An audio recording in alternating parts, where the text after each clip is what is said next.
Hi everybody, this is going to be a notary specific video. This is number 3 of today. So the first one I was talking about some of my clinic goals and my health, my back being out, and then second video today I was talking about networking, and I wanted to talk about notary because I had Maryland notary. I had some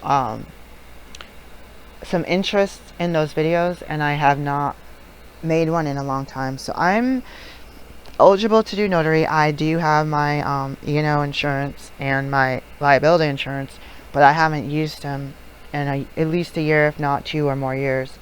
So I'm paying a monthly fee. That's really stupid, one. But I had a hard time getting hold of BIPOC in the past. So if I say, hey, I'm going to set up to do a job this evening or tomorrow, with my car insurance, it doesn't go into effect till midnight. So if I know I'm doing it tomorrow, but it's 9 a.m., am I going to be able to get a hold of someone to turn it back on if I were to shut it on and off? So I need to get a cheaper insurance. BIPOC, I read some interviews by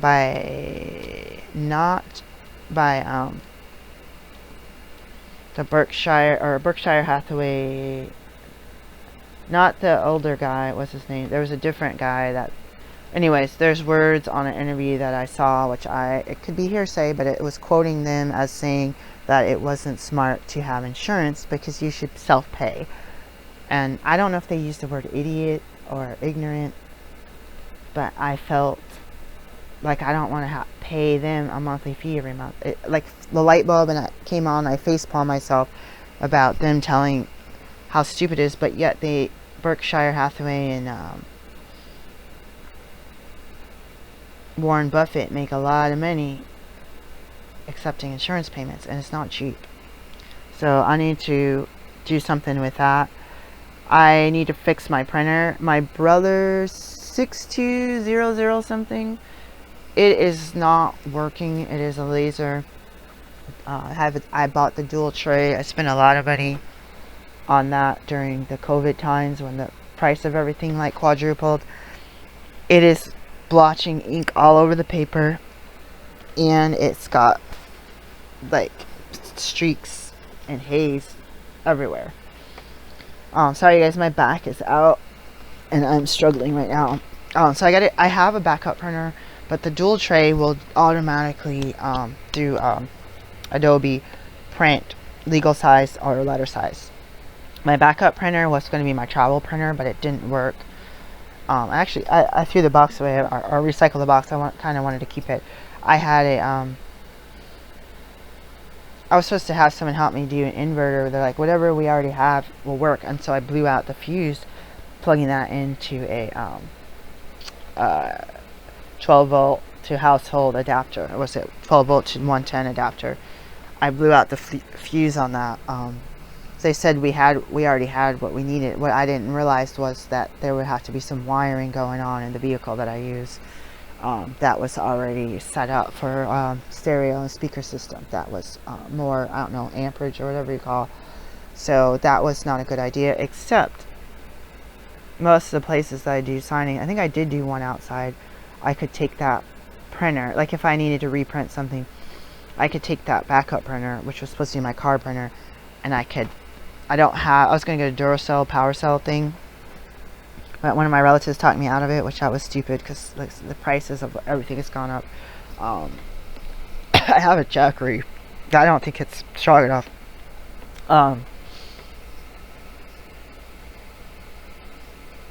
Take it into the building, plug it in, bring the paper, keep the paper nice and in a nice folder so it doesn't get bent up, or in a box. But I don't want to take a job because I'm a naturopathic doctor licensed. I have some work to do there. I don't want to go take a job and then only have my backup printer, because in that case I would have no backup printer. So I need to take the ink out of the other one. It's in the closet, and the closet doors don't slide very well. So I'm realizing my limitations based on my housing and my building. Making it really hard. I had to go in there with a headlight, like really hard to maintain. It's just sitting on the floor in the closet, plugged in, and there's a plug in there. But there's also a bunch of clothes that when we moved in that weren't in there, so it's kind of like not ideal. I have an inkjet. Some people use inkjet. I never used inkjet for notary. I used it to do scanning before and do one page at a time. It was a nightmare. So I also have a scanner, and I have that as a backup scanner because the other two are not all-in-ones. They're not photocopiers or scanners or fax machines. So I think I need to do a sweep because I also, again, run a clinic by myself. I also need to check my ink and toner and any of the other things that you might need to replace. The tray thing, I don't know. There's different things that also could need to be replaced. There's an increase in the fee that we receive. What is it, $8 now? It didn't go from 4 to 6 to 8. So double check that because I had to double check it because I see people advertising from an out-of-state database that they're charging such minimum flat fee. I'm like, it used to be $4 in Notarial Act plus $5 plus the fee. So I think it's like $8 plus $5 plus the IRS mileage fee. So if you're going there from your home office back to your home office, you count that. If you're going there to your home office, you count that. If you're going from there to a grocery store, you're not supposed to count that. You know, I don't know if you're going from the notary to the FedEx drop box and then back to your home office, you count that. I had to count. Actually, when I got like signing agents or signing, what's the middleman? Like coast to coast, which I don't like because they screwed me over. Like if they hire you and they say, hey, you accept such and such fee, I do the mileage anyway, but if I come home and scan it and then go back out and drop it off at FedEx or UPS, that's a whole nother charge, or at least register that, even though I already drove an hour, count the mileage, not the time, then an hour back to home office, did the scanning, wrapped up the package in the envelope, and then get it out to the courier. That's a whole nother charge. But like I said, if you get a package fee, you're not gonna. Sometimes I don't even think about, oh my gosh, I have to go back out and spend, because I'm in a rural area, spend an hour. Some people tell me to go drive the nearest FedEx. I'm like, this is like 35-40 miles minimum to get there, which is going to take me an hour and a half to get there, like literally one way and back. I was like, if I see that they don't want you to take it to a drop box or to there's one place that I've been taking it, I just found out the owner changed, and I had like good luck with during before 6 o'clock, I think. You need to negotiate that price before you do and you say, oh my god, or not necessarily negotiate price. You need to negotiate whether or not you're going to do this job for that fee when you know that they want you to go to a place. You need to get in writing, I'm in a rural area. This is what I always did. I'm in a rural area and the closest actual FedEx place is such and such miles away across the Bay Bridge. That costs, I don't know, between $2 something and $6 and tolls to get there and back.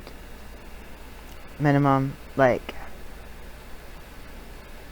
it's gonna cost an extra $50 or whatever. Like, I'm just throwing it out there. Like, get into writing, hey, I live in a rural place, I go to such and such place on a regular basis, or one drop box by the bank, or they pick up at 10 o'clock at night or whatever it is, and I can specify if it's before 6 I go to this place, or go the next morning, or drop it off at the drop box, and then they will write you. I always feel it's like a reception or something that's responding, so be very careful with that, because I've had some, well, just do it. Just like, this person's ID is weird, just do it. No, don't do it. If their ID is weird, they don't have an ID, they don't have something from the motor vehicles MVA that says that there are IDs, and driver's license are lost. Here's a paper copy. They send you a paper. What do they give you when you go in person? Do they give you the actual picture, black and white, that says this is temporary, the real one should be here in this many days, this will be expired on this date? I've done it when we've moved or when I was new here. You had to leave. So I want to be set up to do notary for myself, because the people I've had with the middlemen have had a lot of errors in their paperwork. Why am I insured? Oh, is something missing? Did I miss a signature? Oh my god, it's my fault. Why am I insured? Oh, this document had the wrong legal name, and so 10 years later they found out that it didn't match their ID, which the notary checked, but they called and the receptionist or whoever said, oh no, that's okay because that's what the original document had on it. So this is a refi, or this is a sell. Like, be careful. People do stuff wrong. There's human error, fine. But people will continuously do stuff wrong, other notaries and loan signing agents, because they don't read the directions. Or they don't negotiate the fact that, hey, I have to drop it off at this company, take it in person, the pickup time is at this time. They do not have a receipt. Because that's another thing. So you take a picture, or you make sure that's okay. I'm going to take a picture from the parking lot, and I'm going to take a picture like with it on the counter that you could GPS track. That's my time, date, receipt. They got it in on time, and I have it at the location. And then when the driver comes and picks up the packages, hopefully, like, you could see the trackings already on the envelope. But some people will make up stuff. I've gone to signings where there are people 2, 3, 4 times. You're the 5th notary to come here. So the middleman, do they not care to do it right the first time? But fine, you made a mistake. But the 2nd, 3rd, and 4th, 5th time? I had somebody who needed some paperwork for themselves, and their spouse was in prison. And they said there's a document where you can have it written as a split signing so that the notary is not there, because there's going to be a blank spot. They need both signatures. So there's supposed to be a split signing. Because you think of a seller's package, sometimes that, or buyers or seller's package, sometimes there are 2 separate places. At the time you get the seller, they have their loan signing agent, and the buyer. Sometimes they're together at the same time. But in this case, it wasn't working. The people who put together the package didn't put the right document in, so it was rejected every time.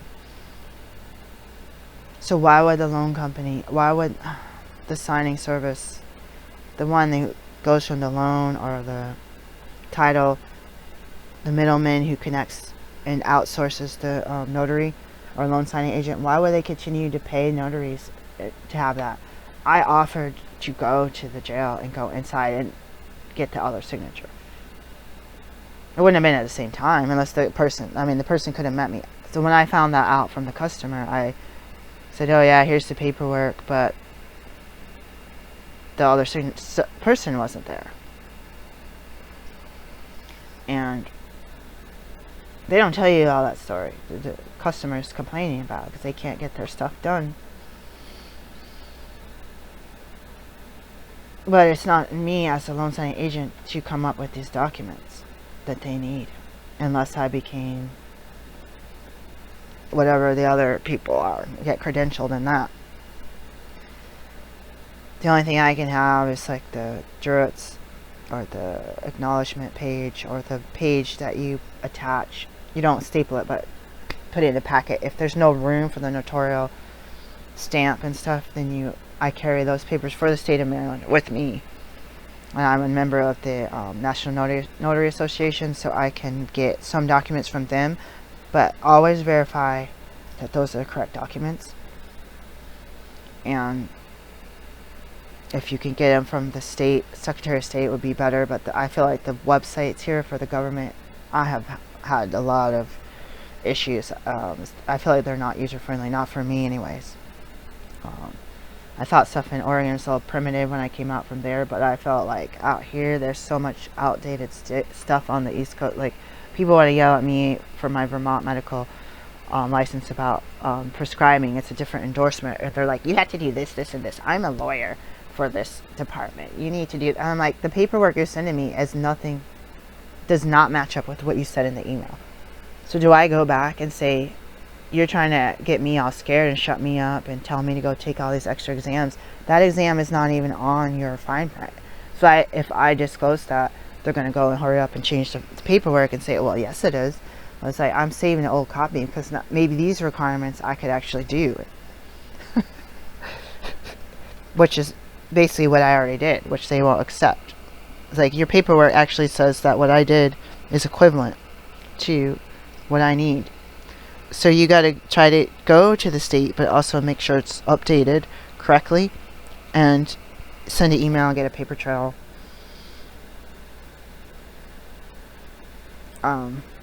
Notary handbook for Maryland used to be available download online. Last I checked, you had to pay for it. $10, I think. I'll let you guys know in another video. I gotta get going to the dentist though right now. What else?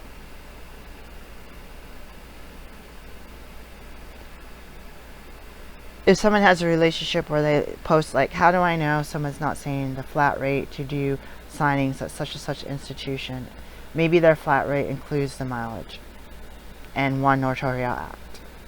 So who am I to say that I'm not going to go report this person, because I don't know. They could be living 40 miles away and that price that they're charging is the exact price. But to me, I've seen agencies say they have notaries all across the country and the District of Columbia in all 50 states, and they're going to be like, oh, 24-hour service, minimum fee to do mobile notary $200. Like, notarial acts, when I saw some of this stuff, $4 per notarial act, and if it's a duplicate of like the same thing being done, it was $1 per, was it $1 and then $2 to print or something, or $2, it was one of those, $1 or $2 extra if you had like your own printer and you photocopied and give them a copy.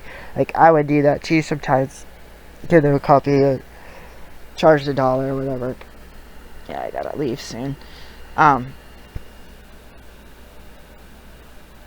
But who am I to say if they didn't have some kind of arrangement or this or that or the other, or they're paying maybe they have a fee set up. Oh, you're paying someone in New Jersey $200 to set you up with a notary, so you're using a completely separate service. But when you do the notarial act, that notary is only going to be able to collect what the state says is your maximum. You could collect $0 if you wanted, but at least last I checked. So double check this. I got to actually find the handbook. So read the handbook, read the current handbook. When I called the National Notary Association about something wrong with the name, the dates were weird on some of the documents. I refused to do it coming out of Florida, and they say no, that's fine. There's some things that they're drawn up on a certain date and it has that date and you sign it, but there was another thing where the transaction date for the loan or something was supposed to match up. But again, check the handbook, contact the Secretary of State. Someone said National Notary. I do Notary Champion. I don't know what that free Zoom call is. Somebody had said, oh, be careful if you call National Notary because they're really versed at the California notary law. But they're supposed to be versed at every state and district when you call as a member to get your questions answered. They agreed with this person. There's something wrong. I was going through the paperwork. I printed like 200 or 300 pages the night before, was going through it, and they didn't answer.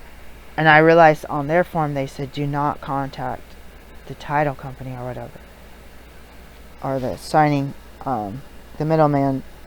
And I did, because I was like, they didn't respond, and like she got really mad at me, and I realized that sometimes notaries and loan signing agents have a signing agency where they connect, outsource, and that is allowed. Like, it depends where you are, because a lot of paperwork comes from out of town, or stuff comes from Florida, or the person's here and they have Florida paperwork, or New York or New Jersey or Delaware. They do it. I have to see them in Maryland where I am credentialed.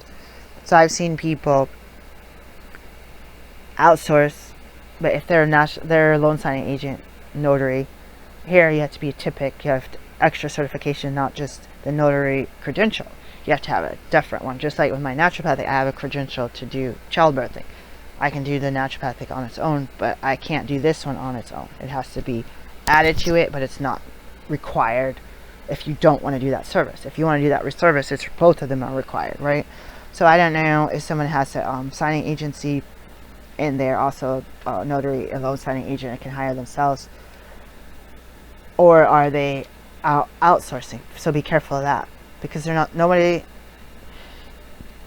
most fine print for the title company or signing service say you are not allowed to outsource this job. So if I was a notary here and I needed someone in Delaware and I accepted a job here, got paid, and then got on notary.com or whatever and found someone at the same city, most companies and banks don't want you to, oh yeah, here's the paperwork, get it back to me, send it in, okay, thanks. No. Maybe some documents, maybe it doesn't matter, but they say when you sign up with ABC company, coast to coast, whatever, we do a background on you. We check your background, we check your license, we have a copy of your insurance, your credential, your liability, your E&O, all that stuff. We vetted you, we could see how long you've done it, and we've used you before and you didn't have any problems. You followed the directions. When they said blue pen, use the blue pen. So some of these people don't follow the directions. Some people say they don't care. A lot of companies, they'll say you must use a laser printer. Before you even sign up, do you have a laser printer, yes or no? Or you sign up on your own website and you can say yes or no. Some people say, I don't care, I've never had a problem. That the last thing they need is their package to get wet in the rain, their envelope with cardboard or whatever, or somebody spilled their water on it and, oh, I don't have another copy of it, just smeared. Or somebody has greasy fingers and they're going through, I don't know. I don't want to think about that. But my problem in life is I'm neurodivergent, and the way my brain thinks, I'm worried about everybody else. So I don't do my own work, and I got a backache where I don't want to stop the video because I have to get up and take a shower and brush my teeth and I can barely move. I haven't eaten, I haven't drank, I haven't made my tea, but I do have to go. So, I haven't watched, who's the guy that does Fritter Fridays? I can't remember his name. Let me give you his name. He's got a bunch of videos coming out of Virginia. He does trainings. Griffin Notary. Griffin Notary, I haven't watched him in a while, so I don't know what he's up to. He was doing inspections. I started doing inspections as well. I get called. You have to be careful. Some places, I think California and other places, you can't do the I-9 verifications or other verifications. I got stuff from class action lawsuit paperwork that people want done. I got people doing some kind of thing where they promise to use a certain lender when they sell their house. Some of that stuff I'm like, you might not know until you get there. They say, oh, it's a loan signing. Oh, okay. But then you get there, so you got to make sure that where you are, that you can do the job, and make sure you have money in your bank account, so that, and also make sure that, speaking of signing available, make sure your printer works. Make sure you have paper. Make sure you have toner. Make sure that you can figure out the fact that your PDF of your scan is a huge file, which I found out. So I would, if some people have a document, or they have miniature portable printers, and they have, you can see this on Griffin Notary, ID scanners. So you could scan that and upload it, and it's a nice, instead of just a picture on a kitchen table with the light shining all over everything. Be professional. Griffin Notary has some stuff, some trainings. I haven't watched him in a while, so I don't know what he's up to. He will remind people to follow the rules. He will remind people to not get sucked into drama in the profession, or the, oh yeah, everybody does this, it's okay. It might not be okay. It might be, but you need to look up yourself and contact your Secretary of State or whoever division. I have two different. I have a notary division for my credential, and I have the I'm really running out of time here. I have the notary division, and I have the oh my gosh, I can't even think. The insurance the TIPIC is an insurance credential. So the Maryland MIA, I think that's I was a member of the MIA, Maryland Insurance Association. That costs a few $100 a year. I only got like 2 classes. Most of them are like no insurance producers. Most of them, I don't even think you can attend it as just an attendee without certification. So I think it wasn't worth it for me. I did the title exchange. If you could do self-taught or self-learning without an in-person class or without a live class, the teacher, I'm going to call her Tiffany, I forget her name, the teacher of the title exchange, Lisa, will, last I worked with her the whole time to get my TIPIC, she will communicate with you back and forth, and she sounds like she would answer a few questions. She has some facts because she gets common questions in the state. Like I said, it's not always user-friendly what you need and how you need to get it, and you try to click on links and there's nothing there. Sometimes it's just hard. Dress professionally, speak professionally, keep your stuff clean, use discretion with the illnesses going around, whether it's COVID-19 or not. Keep your mask, your sanitizer, so things to clean the pens. Some places said you had to give all your pens to the clients. I had a hard time finding blue pens during COVID, so that was hard. I was going to say one more thing.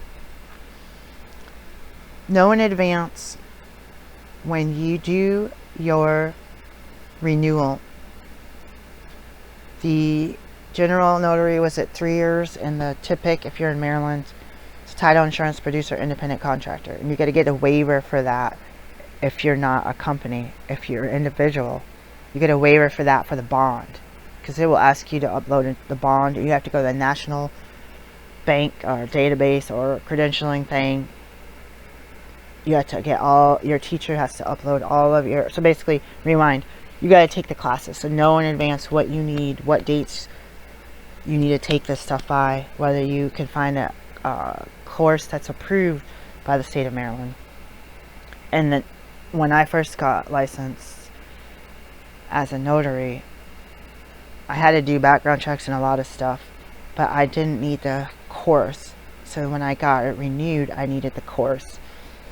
So make sure you know what you need, because it could change. Someone could have been here for 20, 30 years. I don't know. They might have an age, like a thing that if you did it so long ago. But double check what you need at least 2 months before you need it. But if they send you emails, which they may or may not, make sure you can still log in. Make sure you pick a trainer. And then for general notary, and then for TIPIC for loan signing agent, separate entity, but make sure you have all that. And that one is 2 years, I think. So I actually paid for a package from the title exchange, and I only needed, because I already did a couple from MIA, a couple hours of training. I didn't need a couple hours, so I actually have to finish those hours. I have hours I have to finish for TIPIC, and I have for the next round of renewals. Make sure you organize your files in your computer and or print them, and make sure you can still log in to your accounts, at least save emails or whatever. And I have my computer duct taped together, so I need a new computer.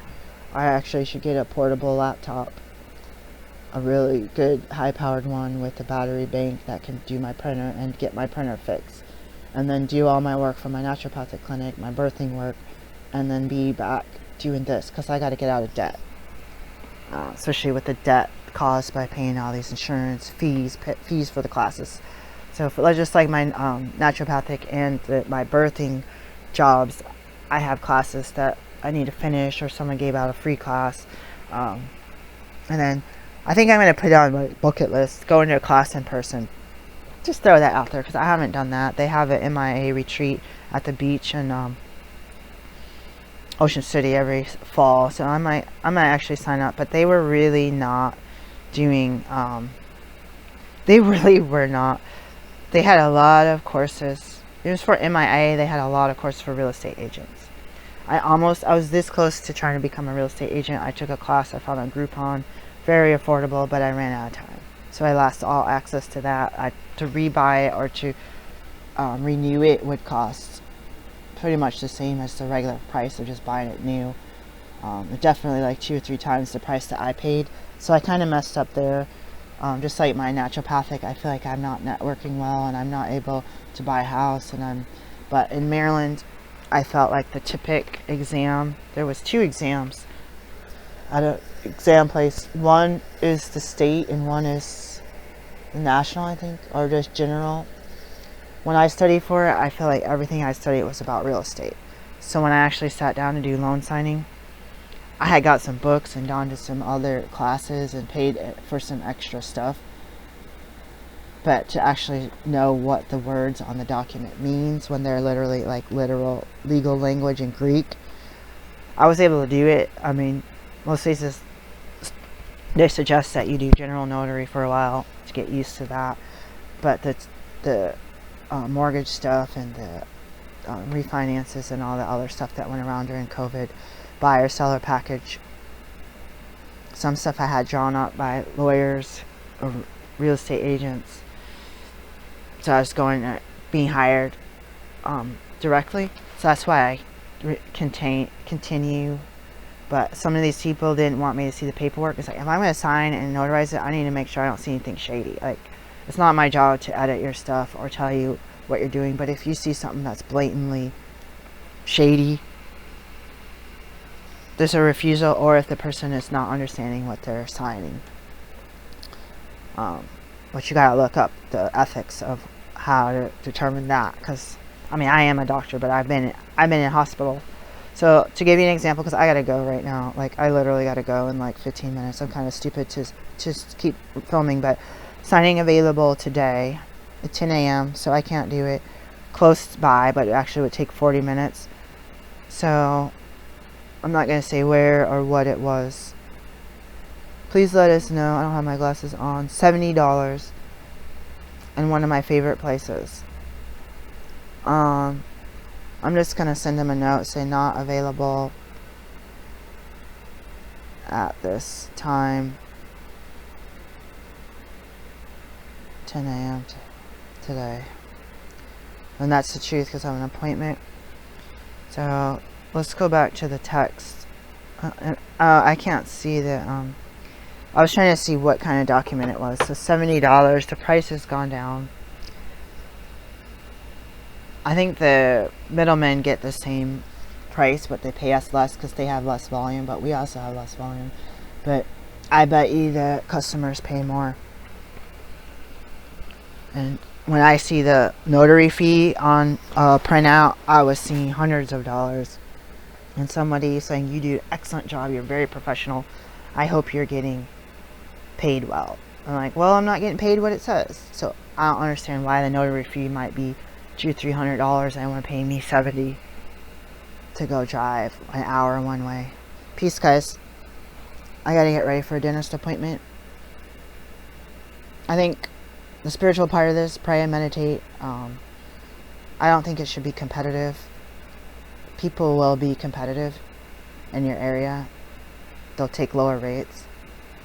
Some people are not trained, or they don't care about the rules, and that can make us look bad, because then you'll get a lot of rules. Do this, do this. So many people don't do this, and people will assume, like someone didn't get my whole scan one time, and they assumed that I was lazy and decided not to scan it. Took the money and ran. What happened is the file didn't upload online because it was too big. So you might need a PDF shrinker. So there's a lot of rotten apples that will make the whole bunch look kind of rotten when it's not true. So again, there's human error. There's a little bit of leeway. Look at your emails afterwards. Answer your phone calls afterwards, just in case. They might have accidentally deleted the picture of the client's ID. You know, so it might not be anything you did. Oh yeah, I still have a copy of it. And then look at the dates and when you need to destroy all that information off your devices.